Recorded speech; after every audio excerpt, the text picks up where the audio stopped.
सूक्ष्म उद्योगों के बारे में जो बड़े निर्णय हुए हैं उसकी जानकारी। हमारे देश के जीडीपी में 29% कंट्रीब्यूशन एमएसएमई का है।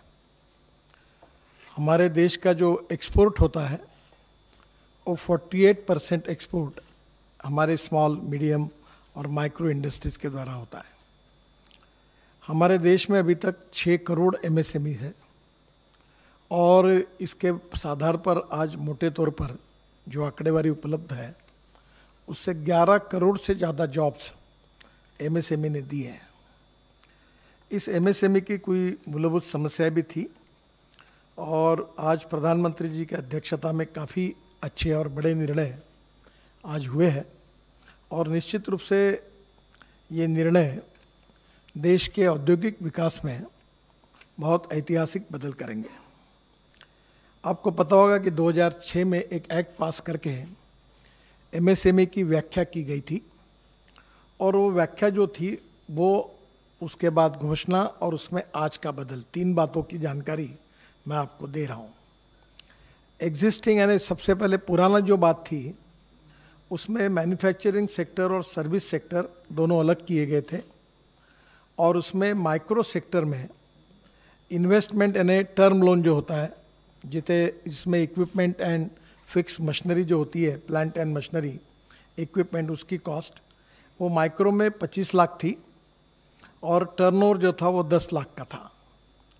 अब माइक्रो में जो अनाउंसमेंट हुई थी उसमें इन्वेस्टमेंट 1 करोड़ की हुई और टर्नओवर 5 करोड़ का हुआ, 10 लाख का एकदम 5 करोड़ हो गया। बाद में आज जो मीटिंग हुई उसमें यही कायम रखा हुआ है। फिर दूसरा सेक्टर था स्मॉल सेक्टर। हाँ, एक नई बात हुई है कि इसमें जो मैन्युफैक्चरिंग एंड सर्विस सेक्टर है उसको दोनों को एक कर दिया है, ये अब अलग अलग नहीं रहे। स्मॉल में इन्वेस्टमेंट 5 करोड़ की थी वो 10 करोड़ की हुई है और जो टर्नओवर 2 करोड़ का था वो अब 50 करोड़ का हुआ है, यानी 25 गुना बढ़ा है। जो मीडियम इंडस्ट्रीज थी उसके लिए पहले इन्वेस्टमेंट 10 करोड़ थी और टर्नओवर 5 करोड़ का था। जो घोषणा हुई 13 मई को, जो पैकेज हुआ था उसमें इन्वेस्टमेंट हुई थी 20 करोड़ की और टर्नओवर हुआ था 100 करोड़ का। आज प्रधानमंत्री जी की अध्यक्षता में बहुत ही ऐतिहासिक फैसला हुआ क्योंकि हमने अलग अलग एसोसिएशन से जब इंटरेक्शन किया और अलग अलग प्रकार के एसोसिएशन से इंटरेक्शन करने के बाद सबने हमें ये कहा कि ये जो टर्न लिमिट है ये बढ़ानी चाहिए और जो एक्सपोर्ट करते हैं हम लोग वो टर्नओवर इससे निकाल देना चाहिए। तो आज हमने उनकी बात भारत सरकार ने स्वीकार की और प्रधानमंत्री जी की अध्यक्षता में ये मीटिंग में निर्णय हुआ कि अब जो प्लांट एंड मशीनरी में इन्वेस्टमेंट होगी, इक्विपमेंट में, वो इन्वेस्टमेंट 50 करोड़ तक रहेगी। जो 20 करोड़ की घोषणा थी वो 50 करोड़ हो गई और जो टर्नओवर था जो 100 करोड़ हुआ था वो 250 करोड़ रुपए हो गया। तो इसके कारण एमएसएमई को काफ़ी बड़ी राहत मिल जाएगी। ये बहुत बड़े प्रमाण पर इसका फ़ायदा हमारे इंडस्ट्री को होगा। पर यह करते समय इसके साथ और एक फैसला लिया गया कि चाहे माइक्रो हो, चाहे स्मॉल हो, चाहे मीडियम हो, वो जितना एक्सपोर्ट करेंगे वो एक्सपोर्ट का टर्नओवर इसमें नहीं पकड़ा जाएगा। तो एक्सपोर्ट का टर्नओवर इससे बाहर हो गया और ये लिमिट बढ़ गई है और इसके कारण बहुत बड़ा फ़ायदा इस सेक्टर में होगा। ये जो डिमांड थी ये पूरी हुई है और इससे निश्चित रूप से हमारे एक्सपोर्ट के लिए भी और एमएसएमई के करके जो एडवांटेज है वो सभी प्रायोरिटी के रूप में हमारे इंडस्ट्री को मिलेंगे और इससे नए रोजगार भी निर्माण होगा, एक्सपोर्ट भी बढ़ेगा और हमारे जीडीपी ग्रोथ रेट में इनका सहभाग भी अच्छा होगा। दूसरे 2 महत्वपूर्ण निर्णय जिसके बारे में आज फिर से डिटेल में उसका भी प्रस्ताव कैबिनेट ने मंजूर किया। रिजर्व बैंक ने एक यूके सिन्हा कमेटी अपॉइंट की थी, उन्होंने 2 रिकमेंडेशंस उनके भी उस समय थे। आज उसके ऊपर आज हमारे मीटिंग में फाइनल उसका निर्णय हुआ है।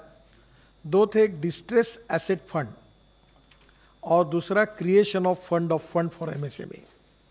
ये डिस्ट्रेस एसेट फंड जो है, आपको पता है कि एमएसएमई इस समय कठिन परिस्थिति से गुजर रही है और आपको ये याद होगा कि मैंने मार्च में पार्लियामेंट में शायद 12 या 13 मार्च के दरमियान एक जवाब दिया था।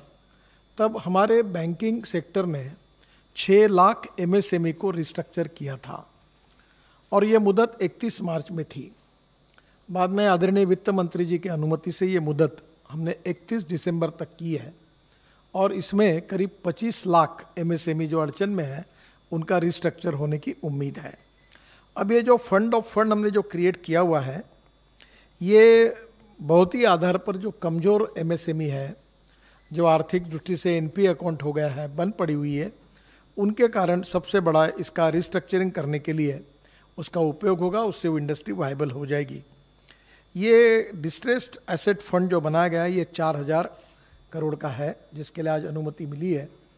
अब ये 4000 करोड़ में आपको पता होगा कि एमएसएमई की कोई भी स्कीम जो बैंक लोन देती है तो पहले भारत सरकार, हमारा विभाग अगर 1 लाख करोड़ का अगर लोन देती है तो उससे 1.5% यानी 1500 करोड़ हम लोग CGTMSE करके एक इंश्योरेंस ट्रस्ट है, हम उसमें पैसे भरते हैं और वो 75% लोन की गारंटी लेता है।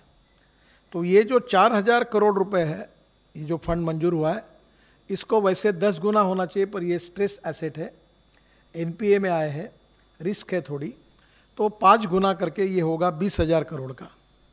और ये 20,000 करोड़ का फंड है। इसमें सबसे इम्पोर्टेंट चीज़ यही है कि जिस एमएसएमई की ऋण जो है, इसको उनको हर जो अड़चन में आई है, प्रेजेंटली जो हमारे एनपीए के नॉर्म्स है, इसमें रिस्ट्रक्चरिंग हो नहीं सकता क्योंकि पॉलिसी में ये बैठते नहीं। तो उस यूनिट को प्रोप्राइटर के गारंटी पर हम मैक्सिमम 75 लाख और कुल निवेश के यानी जितना उसने लिया उससे 15%, जो ज़्यादा होगा उतने पैसे उसको देंगे और ये पैसे भारत सरकार की ओर से इस फंड से जाएंगे। ये ऐड होने के बाद जो एनपीए के नॉर्म्स में जो अकाउंट नहीं बैठ रहा था उसका रिस्ट्रक्चर हो जाएगा और बंद हुई एमएसएमई चालू हो जाएगी।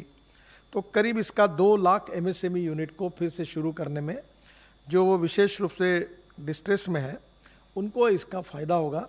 और ये फंड की आज मंजूरी आज कैबिनेट ने दी है और ये 20,000 करोड़ ये फंड का उपयोग होगा। दूसरा इम्पोर्टेंट निर्णय ऐसा हुआ है कि विशेष रूप से आपको पता है कि हमारे बड़े इंडस्ट्री जो होती है, जो आप 3 बातों में वर्ल्ड में इकोनॉमी में चर्चा होती है, इंश्योरेंस इकोनॉमी, पेंशन इकोनॉमी और शेयर इकोनॉमी।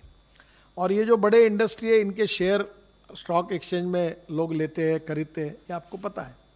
एमएसएमई को ये सहूलियत नहीं थी, तो अभी हमने एक 10,000 करोड़ का शुरुआती योगदान दिया है और इस फंड को बाकी के फंड ऐड करके ये 50,000 करोड़ का फंड बनेगा। और जो एमएसएमई एक्सपोर्ट करती है, जिनका टर्नओवर अच्छा है, जीएसटी रिकॉर्ड अच्छा है, आपको याद होगा कि बीच में नेशनल स्टॉक एक्सचेंज मुंबई में मैंने 20 एमएसएमई को कैपिटल मार्केट के लिए उसका लॉन्चिंग किया था। तो अब कुछ एमएसएमई हज़ार करोड़ का एक्सपोर्ट करती है, उन्हें बैंक के ऊपर डिपेंड होने की कोई आवश्यकता नहीं है। तो हम उनको पहले ही उनके फंड के लिए हम उसमें हमारी इक्विटी खरीदी करेंगे। वो मैक्सिमम 15% है, जो भी है उसकी फंड उसमें हम खरीद सकते हैं और ये इक्विटी के कारण उनको स्ट्रेंथ मिलेगी। और फिर वो जब स्टॉक एक्सचेंज में जाएंगे तो उनका जो 10 रुपये का शेयर है उसमें हमने खरीद लिया तो उस ताकत में देगी उसको, और उसके बाद में उसका शेयर कभी 25 का होगा, कभी 30 का होगा, कभी 40 का होगा। और शेयर मार्केट आपको पता है, तो जैसे वो शेयर अगर 30-40 का होगा तो हम अपने शेयर बेच देंगे और फिर हम वापस आ जाएंगे और दूसरे को पैसे देंगे। तो इस प्रकार से जो अच्छे यूनिट्स हैं, जिनका बैलेंस शीट अच्छी है, जिनका टर्नओवर अच्छा है, जिनका रेटिंग अच्छा है और जिनका GST record, turnover record bank का अच्छा है, ऐसे लोगों को हम क्राइटेरिया करके इस प्रकार का मार्केट में जिनका लिस्टिंग हो सकता है, ऐसे एमएसएमई को हम पूरा ताकत देंगे और इसके कारण ये भी एक बहुत बड़ी स्ट्रेंथ मिल जाएगी। इससे एक्सपोर्ट भी बढ़ेगा और ये यूनिट भी स्ट्रांग बनेगी। तो ये 2 फंड है, creation of fund for MSME, जिसका आज 50,000 करोड़ की शुरुआत होगी और ये रिवॉल्विंग फंड होते होते मैं थोड़ा ऑप्टिमिस्टिक सोचता हूँ 3-4 साल में ये 2 लाख करोड़ भी हो सकता है। तो ये एक को दिया, एक से निकाला, दूसरे को दिया, दूसरे से तीसरे को दिया, धीरे धीरे हमारी एमएसएमई ये शेयर मार्केट की तरफ, स्टॉक एक्सचेंज की तरफ जाएगी और जो अच्छा परफॉर्मेंस दिखाएंगे उनको बाहर से फिर जनता उसमें निवेश करेगी, और ये एक बहुत अच्छा गेटवे इसके कारण ओपन हुआ है।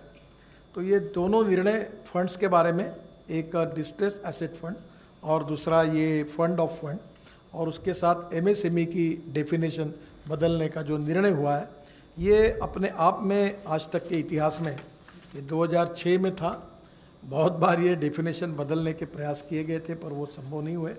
इस बार पूरी तरह प्रधानमंत्री जी ने इसको पूरा सपोर्ट किया, वित्त मंत्री जी ने किया, और मैं एमएसएमई मंत्री होने के नाते देश के तमाम उद्योजकों की ओर से, जो डिपार्टमेंट सबसे ज़्यादा रोजगार निर्माण करता है, जो डिपार्टमेंट सबसे ज़्यादा एक्सपोर्ट में कंट्रीब्यूट करता है, और जो डिपार्टमेंट देश की वेल्थ में बैकबोन है, ऐसे डिपार्टमेंट में इन लोगों को स्ट्रॉन्ग करने का एक बहुत इम्पॉर्टेंट पहल आदरणीय प्रधानमंत्री जी ने की है।